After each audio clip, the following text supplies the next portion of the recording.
जय हिंद दोस्तों। 100 शब्द प्रति मिनट डिक्टेशन स्टार्ट।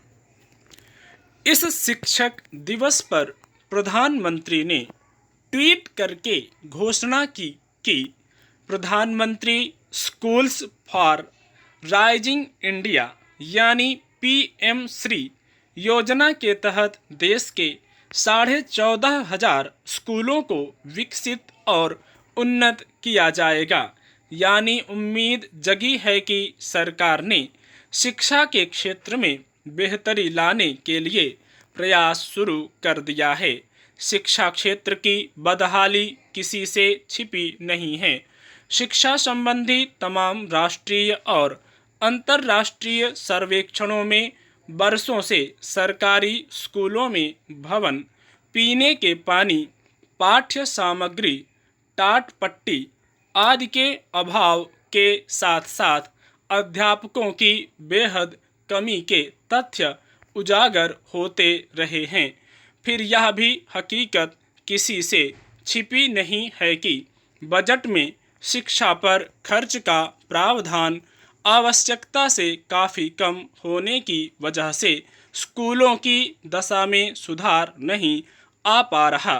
इसकी वजह से जो थोड़े सक्षम हैं वे अपने बच्चों को निजी स्कूलों में भेजना बेहतर समझते हैं।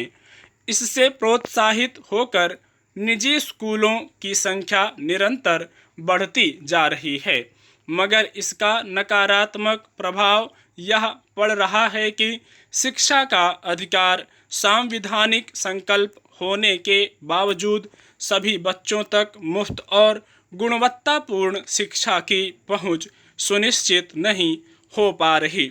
इसके चलते साक्षरता की दर अपेक्षित गति से नहीं बढ़ पाई है।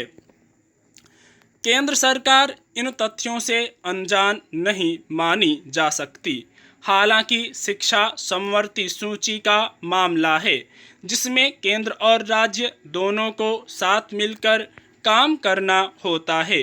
जिन राज्यों में केंद्र से भिन्न राजनीतिक दल की सरकारें हैं, वहां वे अक्सर स्कूलों की दुर्दशा का ठीकरा एक दूसरे पर फोड़ती नजर आती हैं।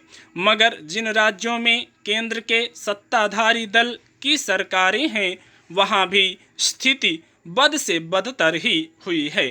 आज स्थिति यह है कि कोई राज्य सरकार शिक्षा के क्षेत्र में बेहतरी को अपनी उपलब्धि के तौर पर नहीं गिना सकती।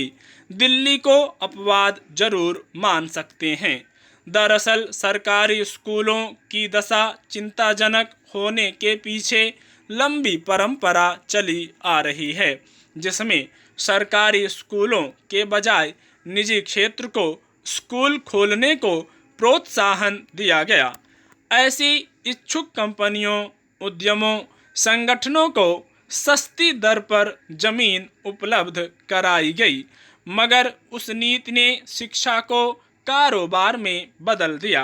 अब धीरे धीरे गुणवत्तापूर्ण शिक्षा पैसे वाले लोगों की पहुंच की चीज बनकर रह गई है।